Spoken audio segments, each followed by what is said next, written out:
ಓ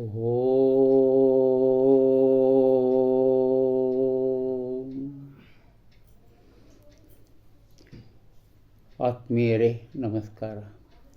ನಿನ್ನೆ ನಾನು ಒಂದು ಅರ್ಕಬಿ ಬೇಂದ್ರೆಯವರಿಗೆ ಜ್ಞಾನಪೀಠ ಪ್ರಶಸ್ತಿ ದೊರಕಿದ ಆ ಕವನ ಸಂಕಲನವನ್ನು ಮರೆತು ಬಿಟ್ಟಿದ್ದೆ. 4 ತಂತಿ. ಯಾಕಂದರೆ ಗಂಗಾವತರಣ ನನ್ನ ದೃಷ್ಟಿಯಿಂದ ಶ್ರೀ ಸಾಮಾನ್ಯರನ್ನು ಹಿಡಿದು ಪಂಡಿತ ಪಾಮರರಿಗೆಲ್ಲರಿಗೂ ಅತ್ಯಂತ ಸುಲಭವಾಗಿ ಅತ್ಯಂತ ಸರಳವಾಗಿರುತ್ತದೆ. ಆದರೆ 4 ತಂತಿ ಪಂಡಿತರಿಗಾಗಿಯೂ ಬರೆದಿದೆ ಅನ್ನುವಂಥ ಒಂದು ಗ್ರಂಥ. ಎರಡೂ ಶ್ರೇಷ್ಠವೇ ಇರಲಿ. ಇವತ್ತು ಒಂದು ಉತ್ತಮ ಪುಸ್ತಕದ ಪರಿಚಯವನ್ನು ಮಾಡಿಕೊಡ್ತಾ ಇದ್ದೇನೆ. ಈ ಪುಸ್ತಕ ಓರ್ವ ಶ್ರೇಷ್ಠ ವ್ಯಕ್ತಿಯನ್ನು ಕುರಿತು. ಇವರು ಬಹಳಷ್ಟು ಜನರಿಗೆ ಅಪರಿಚಿತರೇ. ಶ್ರೇಷ್ಠ ವ್ಯಕ್ತಿಗಳನ್ನು ಕುರಿತು ಓದುವುದು, ಅವರ ಸ್ಮರಣೆಯನ್ನು ಮಾಡುವುದು ಮತ್ತೇನೂ ಅಲ್ಲ, ಅದು ದೇವರ ಸ್ಮರಣೆಯೇ. ಆ ಶ್ರೇಷ್ಠ ವ್ಯಕ್ತಿ ಯಾರು, ಅವರ ಹೆಸರು ಏನು ಎಂಬ ಕುತೂಹಲ ಇದೆಯಲ್ಲವೇ ನಿಮ್ಮಲ್ಲಿ? ಹೌದು, ಸಹಜ. ಆ ಶ್ರೇಷ್ಠ ವ್ಯಕ್ತಿಯ ಹೆಸರು ವಿದ್ವಾಂಸ ಶ್ರೀ ವೆಂಕಟರಾಮ ಭಟ್ಟರು. ಆಶ್ಚರ್ಯ ಅಂದರೆ ಅವರು ವಿಧಿವಶರಾಗಿ 27 ವರ್ಷಗಳ ನಂತರ ಈ ಪುಸ್ತಕ ಪ್ರಕಟ ಆಗಿದೆ. ಈಗಲಾದರೂ 2019ರಲ್ಲಿ ಈ ಪುಸ್ತಕ, ಇದರ ಹೆಸರು ಸಾರಸ್ವತ, ಹೆಸರೇನು ಸಾರಸ್ವತ, ಪ್ರಕಟ ಆಗಿದೆ. ಆ ಶ್ರೇಷ್ಠರ ಸಂಸ್ಮರಣೆಯಲ್ಲಿ ಈ ಪವಿತ್ರ ಓದಿಗಾಗಿ ಸಂಬಂಧಪಟ್ಟ ಎಲ್ಲರನ್ನೂ ಪ್ರಕಟ ಮಾಡಿದಂಥ ನಾನು ಅಭಿನಂದಿಸಲೇಬೇಕು. ಮುಖ್ಯವಾಗಿ ಸಾರಸ್ವತದ ಮುಖ್ಯ ಸಂಪಾದಕರು ಪ್ರೊಫೆಸರ್ ಮಲ್ಲೇಪುರಂ ಜಿ ವೆಂಕಟೇಶರವರು. ಆದಾಗಲೂ ನನ್ನ ಅಧ್ಯಯನದಂತೆ ಸಂಪಾದಕಿಯಾಗಿ ಸಂಪೂರ್ಣ ಕಾರ್ಯನಿರ್ವಹಿಸಿದವರು ಆ ಶ್ರೇಷ್ಠರ ಕಿರಿಯ ಮಗಳು ಶ್ರೀಮತಿ ವಸುಮತಿ ಬೊಮ್ಮಲಾಪುರ ಅವರೇ.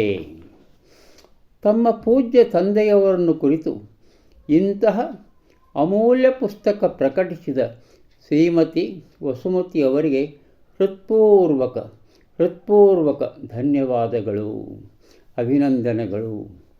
ಸಾರಸ್ವತ ಬಹಳ ಚೆನ್ನಾಗಿ ಮುದ್ರಣವಾಗಿದೆ. ದಪ್ಪ ಕಟ್ಟು. ಆಮೇಲೆ ಒಟ್ಟು ಪುಟಗಳು 272 ಪುಟಗಳ ಪುಸ್ತಕ. ಅಲ್ಲಿ ಶ್ರೀ ವಿದ್ವಾಂಸ ಶ್ರೀ ಬಿ ವೆಂಕಟರಾಮ ಭಟ್ಟರ ಜೀವನ ದರ್ಶನ ಇದೆ. ಆಮೇಲೆ ಅಲ್ಲಿ ಕೆಲವು ಛಾಯಾಚಿತ್ರಗಳು ಉಂಟು. ಚೆನ್ನಾಗಿ ಮುದ್ರಿಸಿದ ಈ ಪುಸ್ತಕವೊಂದನ್ನು ಕೈಯಲ್ಲಿ ಇರಿಸಿಕೊಂಡಾಗ ನನಗಂತೂ ಭಗವಂತನ ತೀರ್ಥ ಪ್ರಸಾದಗಳೆಂದರೆ ಯಾವ ರೀತಿಯ ಒಂದು ಭಾವನೆ ಬರುತ್ತದೆಯೋ ಅದೇ ರೀತಿಯ ಭಾವನೆ ನನಗೆ ಬರುತ್ತದೆ. ಅದ್ಭುತ. ಸಾರಸ್ವತ ಇದೊಂದು ಸಂಸ್ಕೃತ ಶಬ್ದ. ಸಾರಸ್ವತ ಸಂಸ್ಕೃತ ಶಬ್ದ. ಇದು ನಾಮಪದವೂ ಹೌದು, ಗುಣವಾಚಕವೂ ಹೌದು. ನಮ್ಮ ಶ್ರೀ ಜಿ ವೆಂಕಟ ಸುಬ್ಬಯ್ಯನವರ ಪ್ರಕಾರ ಸಾರಸ್ವತ ಅಂದರೆ ವಿದ್ವತ್ತು, ಪಾಂಡಿತ್ಯ. ಸರಸ್ವತಿ ನದಿ ಇವತ್ತಿಲ್ಲದು. ವಿದ್ವತ್ತಿನಿಂದ ಕೂಡಿದುದು, ಪಾಂಡಿತ್ಯಪೂರ್ಣವಾದುದು ವಿದ್ವಾಂಸ, ಪಂಡಿತ. ಆಮೇಲೆ ಸರಸ್ವತಿ ನದಿಯ ಸುತ್ತಲಿನ ಪ್ರದೇಶ ಒಂದು ಜನಾಂಗ, ಪ್ರಾಕೃತ ಭಾಷೆ. ಸರಸ್ವತಿಗೆ ಸಂಬಂಧಿಸಿದ ನೋಡಿ, ಇದು ಬಹಳ ಮಹತ್ವದ. ವಿದ್ವತ್ತಿನಿಂದ ಕೂಡಿದ ಸರಸ್ವತಿ ನದಿಗೆ ಸಂಬಂಧಿಸಿದಂಥೇಳಿ ಈ ಸಾರಸ್ವತ ಅನ್ನುವ ಅರ್ಥ ಶ್ರೀ ಜಿ ವಿ ವೆಂಕಟ ಸುಬ್ಬಯ್ಯನವರು ಕೊಟ್ಟಿದ್ದಾರೆ. ಅವರಿಗೂ ಧನ್ಯವಾದಗಳು. ಈ ವಿದ್ವಾಂಸರು, ಶ್ರೀ ಪಂಡಿತರು ಶ್ರೀ ವೆಂಕಟರಾಮ ಭಟ್ಟರು, ಬಿ ವೆಂಕಟರಾಮ ಭಟ್ಟರು ಅಂತಾರೆ. ಬಿ ಅಂದರೆ ಬೊಮ್ಮಲಾಪುರ. ಇದು ಚಿಕ್ಕಮಗಳೂರು ಜಿಲ್ಲೆಯ ಕೊಪ್ಪ ತಾಲೂಕಿನ ಹಳ್ಳಿಯವರು. ಈ ಪುಸ್ತಕದ ಪರಿವಿಡಿಯನ್ನು ಒಂದು ಮಾಹಿತಿ ನೀಡುವ ಸಂಯೋಜನೆ ಭಾಳ ಮಜಾ ಅದ.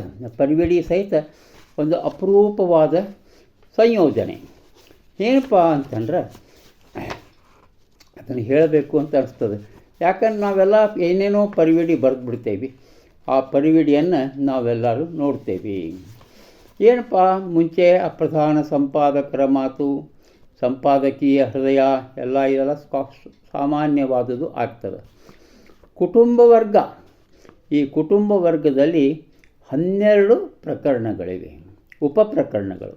ಎರಡನೇದು ಆಪ್ತವರ್ಗ, ಇದರಲ್ಲಿ 14 ಉಪಪ್ರಕರಣಗಳಿವೆ. ಮತ್ತು ಮೂರನೇದು ಶಿಷ್ಯವರ್ಗ, ಇದರಲ್ಲಿ 16 ಉಪಪ್ರಕರಣಗಳು ಉಂಟು. ಇನ್ನು ಬಿ ವಿ ಪಂಡಿತ್ ಅಂತ ಮಹಾನ್ ಅವರು ಬರೆದಂಥ ಒಂದು 8 ಪ್ರಕರಣಗಳು, ಉಪಪ್ರಕರಣಗಳಿವೆ. ಆಮೇಲೆ ಅನುಬಂಧಗಳು 11. ಆಮೇಲೆ ಛಾಯಾಚಿತ್ರಗಳು ಶ್ರೀ ವಿದ್ವಾಂಸ ಬಿ ವೆಂಕಟರಾಮ ಭಟ್ಟ ಅವರ ಒಂದು ವಂಶವೃಕ್ಷವನ್ನು ಇಲ್ಲಿ ಕೊಟ್ಟಿದ್ದಾರೆ. ಹೀಗಾಗಿ ಒಂದು ಸಂಪೂರ್ಣ ಪುಸ್ತಕ ಅನ್ನಬಹುದು. ಉತ್ತಮ ಮುದ್ರಣ, ಭಾರ್ಗವ ಪ್ರಕಾಶನ ಎಂಬ ಮಹನೀಯರಿಂದ ಉತ್ತಮ ಪುಸ್ತಕ, ಬಹಳ ಚೆನ್ನಾಗಿದೆ. ಒಳಗಿನ ಪುಟಗಳನ್ನು ಸಹ ಚೆನ್ನಾಗಿ ವಿನ್ಯಾಸಗೊಳಿಸಲಾಗಿದೆ. ಆಮೇಲೆ ಆ ಪ್ರಕಾಶಕರಿಗೂ ನಾನು ಅಭಿನಂದನೆಯನ್ನು ಸಲ್ಲಿಸ್ತೇನೆ. ಈ ಪುಸ್ತಕ ನನಗೆ ದೊರೆತ ಕಥನ ಭಾಳ ಮಜಾ ಅದ. ಹೆಂಗಪ್ಪ ಅಂದ್ರೆ, ನಾನು ಪೂಜ್ಯ DVG ಅವರ ಮಂಕುತಿಮ್ಮನ ಕಗ್ಗದ ಅಭಿಮಾನಿ ಭಕ್ತ.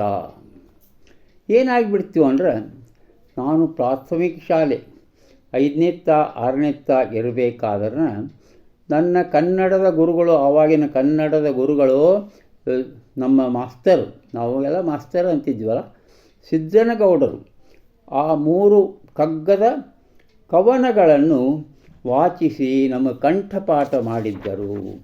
ಯಾವಪ್ಪ ಅವು 3 ಅಂದರೆ, ಹುಲ್ಲಾಗು ಬೆಟ್ಟದಡಿ, ಎಳೆಯಿಂದ ಮೊಳಕೆ ಒಗೆ ಬಂದು, ನಗು ಸಹಜದ ಧರ್ಮ.